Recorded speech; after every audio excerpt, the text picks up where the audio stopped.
Graça e paz, meus irmãos, mais uma vez nós nos reunimos como igreja e hoje eu queria trazer uma reflexão um pouco mais intimista, não é? Mais íntima. Sabe por quê? Porque esses dias andei lendo a respeito da vida de muitos homens de Deus, né, do passado, pessoas que tiveram esse compromisso da oração, estar na presença de Deus. Isso tocou bastante o meu coração, não é? Às vezes a gente, fazendo uma observação assim, inclusive com relação à vida de outras pessoas que viveram antes de nós e foram assim tão íntimos de Deus, a gente percebe o quanto nós estamos distantes, não é? E isso me tocou bastante. Então eu queria compartilhar isso com vocês, aquilo que tenho aprendido, não é? E quem sabe a gente tornar aí a oração alguma coisa mais informal, vamos dizer assim, não é? Então, o texto que nós vamos hoje nos basear é um texto em Êxodo, que é bastante conhecido de todos nós. Vou colocar aqui para você e depois daí a gente começa então a nossa meditação. Diz assim o texto, Êxodo 33, 11. E o Senhor Deus falava com Moisés face a face, como alguém que conversa com um amigo, não é? Então, você veja aí que a palavra de Deus está colocando aqui para nós, meus irmãos, uma situação em que Moisés, ele vivia ali com Deus, não é? E falava como se fosse com um amigo. Não sei se você tem amigos, não é? Mas quando nós temos amigos de verdade, a gente não mede palavras, a gente não tem nenhuma frescura, não é? Nós não temos assim omissões. A verdade é que nós acabamos de abrir o coração, nós acabamos por deixar fluir, não é? Aquilo que nós pensamos e quem nós somos, porque quando nós estamos na presença de alguém que não é o nosso amigo, nós ficamos cheios de cuidado, cheios de dedos, pisando em ovos, não é? Medindo as palavras e tudo mais. Mas não é assim quando nós estamos com um amigo. A conversa flui, se ri, se chora, não é? Se vive dramas, sentimentos, emoções, vai aos altos e baixos, não é? Se faz pedidos, se exorta, acabam se repreendendo um ao outro. Não é assim que acontece quando você está com um amigo? E a Bíblia fala que Deus falava com Moisés como quem fala a um amigo, não é? Na Bíblia Sagrada nós vamos ter outros tipos de pessoas que também alcançaram esse mesmo status, né? Nós vamos ver, por exemplo, Abraão, não é? A Bíblia fala que, e lá no livro de Tiago, na carta de Tiago, diz que ele alcançou essa condição de ser chamado amigo de Deus, não é? A gente vê Jesus falando com os discípulos, ele fala assim, olha, eu não chamo vocês de outra coisa a não ser de amigos, não é? Porque eu revelo tudo aquilo que o Pai tem me revelado para vocês. Para quem não é amigo, não dá para se revelar tudo, né? Não dá para abrir o coração. Mas para vocês eu abro o coração. E esse grau de intimidade era tão grande que a gente vê, inclusive, João tendo essa liberdade de, inclusive, colocar a cabeça no peito de Jesus, não é? Era tal a amizade. Como, às vezes, um amigo deita a cabeça no ombro da gente, ou então chora abraçado, não é? Tudo isso faz parte da verdadeira amizade. E olhando grandes homens do passado, a gente vê que eles tiveram esse relacionamento com Deus fluindo fácil, sabe? Sem formalidades, né? Sem colocar ali barreiras ou ficar preocupado com o que se vai falar ou dizer, entende? Deus era de fato real para essas pessoas, não é? Deus estava ali, caminhando com eles, vivendo com eles o tempo todo. Eu li o relato de Charles Spurgeon. Charles Spurgeon foi um pregador da Inglaterra, né? Foi chamado Príncipe dos Pregadores. E ele era uma pessoa assim que ele tinha uma liberdade com Deus que ia do riso à oração de forma muito fácil, né? Ele estava certa vez, alguém contando a história, né?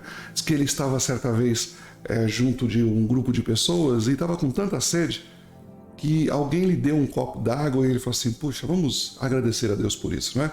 Ou então estava numa roda de amigos conversando e aquele momento foi tão prazeroso que antes de se despedirem, Spurgeon disse, vamos agradecer a Deus por esse momento, não é? Foi tão bom a gente estar aqui juntos e conversando, vamos agradecer a Deus. Sabe, a gente vê nessas pessoas, meus irmãos, essa liberdade, a oração flui em qualquer lugar. É muito bom você ter um lugar onde você possa orar, o teu quarto secreto, não é? Aquele lugar onde você reserva para poder fazer as suas orações com Deus, você e Ele só. Mas muitas vezes nós podemos fazer desse lugar também um ato religioso só, não é?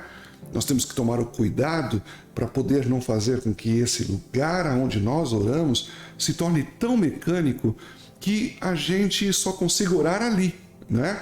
E a oração ela tem que fluir mesmo de qualquer lugar. Eu estava lendo a respeito de John Wesley. John Wesley, naquele tempo na Inglaterra, se viajava muito de navio, né, para os Estados Unidos ou para outro lugar da própria Inglaterra, se fazia muitas viagens de navio. E John Wesley estava esperando o navio partir e ele estava lendo um livro e de repente a pessoa que estava viajando com ele falou para ele assim, olha, parece que o navio vai demorar para partir porque está tendo muitos ventos, aí as correntezas estão muito complicadas e tudo mais. E John Wesley olhou para ele e falou assim, ó, então vamos orar. Ele fechou o livro, levantou-se dali onde ele estava e fez uma oração fervorosa a Deus, né? Ele falou assim, Senhor, Tu que és aquele que rege as correntes do mar, Tu que é aquele que consegue dirigir o vento na atmosfera, por favor, controle agora esses ventos, controle agora essas correntezas do mar, para que a gente possa fazer uma boa viagem e chegar em segurança ao porto que desejamos. Da mesma forma como ele orou fervorosamente, ele sentou e continuou lendo o livro do mesmo jeito, não é? Aquela pessoa que estava com ele saiu dali, foi para outro lugar e de repente percebeu que o navio já tinha zarpado, porque as condições do tempo tinham se acalmado. Ou seja, Wesley, ele sabia que seria ouvido, sabe? E ele continuou lendo o livro do mesmo jeito que estava lendo antes. Falou com Deus e de repente sentou-se, entende? Sabe, meus irmãos, às vezes eu penso, não é, que muita gente acaba não recebendo respostas às suas orações porque, na verdade, eles não esperam o suficientemente de Deus, não é? E isso aí é muito complicado, sabe? Então a gente precisa ter com Deus essa amizade, desenvolver essa amizade, né? De estar na presença de Deus e orar em qualquer lugar, sem ter vergonha, não é? Sem acanhamento, porque afinal de contas Deus é nosso amigo. Ou você tem vergonha dos seus amigos? Se você tem vergonha de quem quer que seja que ande com você, então essa pessoa não é o seu amigo, não é? Às vezes eu vejo que as nossas orações é mais ou menos assim, é como tocar a campainha e sair correndo, né? Você já viu aqueles moleques que vivem aprontando, toca a campainha e sai correndo quando você vai ver, não tem ninguém? Às vezes nós fazemos assim com Deus, é tão rápido, é tão impessoal, não é? Que nós oramos e já terminamos e já saímos e sabe, a gente precisa desenvolver essa informalidade, esse companheirismo, essa condição de que nós vamos ser atendidos porque Deus é nosso amigo, sabe? Uma vez perguntaram para um escocês, um homem de Deus, perguntaram assim para ele assim, você espera ir para o céu? Ele falou assim, por quê? Eu moro lá, não é? De que modo ele morava lá? Morava lá através das suas orações. Eu acho bastante interessante aquele relato que fala a respeito de Daniel, não é? Que quando Daniel ora e um anjo vem, ele fala assim, olha Daniel, você é um homem muito amado no céu, você é muito conhecido lá, as pessoas falam muito de você, você não é uma pessoa estranha, não é? Um desconhecido, não, você é uma pessoa conhecida no céu. Os anjos falam de você, não é? As suas orações chegam. Parece que Deus está sempre comentando a seu respeito. Não é maravilhoso isso, irmãos? Não é maravilhoso isso?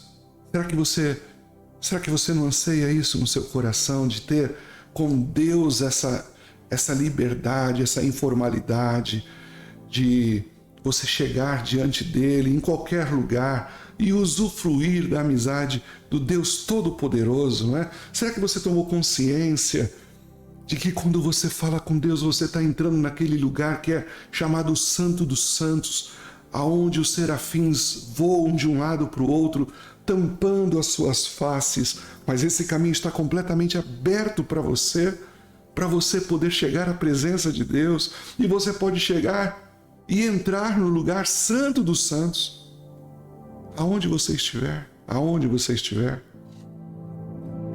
Acho que falta para nós aquilo que David Livingstone, ele foi um missionário na África, não é?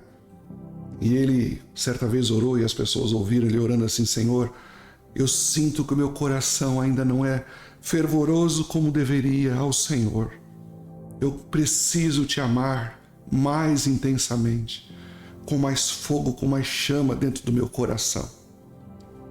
E parece que o Senhor atendeu a sua oração, não é? Porque a última vez que Livingstone ele teve assim o seu suspiro de vida foi justamente à beira da sua cama, ajoelhado. Ele morreu ali, ajoelhado, orando ao seu Deus. Sabe, eu fico chocado às vezes com algumas expressões na Bíblia que acontecem assim de forma muito rápida, não é? Mas que são expressões muito profundas. A Bíblia diz: Enoque andava com Deus e Deus para si o tomou. Noé andava com Deus. Aquele andava nos caminhos do Senhor, fez o que era agradável. Sabe, essas expressões, elas tocam meu coração e eu vejo o quanto eu estou distante disso, não é? E não é que Deus não queira ser o meu amigo. O que mais me dói é que parece que eu é que não quero a amizade de Deus, não é? Eu estou negligenciando às vezes que Deus se dispõe a ser meu amigo, não é? Sabe, meus irmãos, muitas vezes a nossa oração ela é mais uma expressão de egoísmo, não é? É mais uma expressão religiosa, de um compromisso religioso, do que uma expressão de amor a Deus, não é? E isso me dói bastante. Talvez hoje, né, você possa colocar diante de Deus aquilo que grandes homens, eles foram grandes homens justamente pelo fato de que eles tinham esse desejo de serem amigos de Deus, não é? De amar a Deus com mais fervor. O que será que fazia com que Jesus ele orasse tanto, né? De manhã estava orando, de tarde estava orando, no crepúsculo estava orando, nas vigílias da noite estava orando. O que será, não é? Com certeza não era o compromisso religioso, mas era a falta que ele sentia da amizade do Pai, da companhia do Pai, da presença do Pai. Amém? Vamos orar?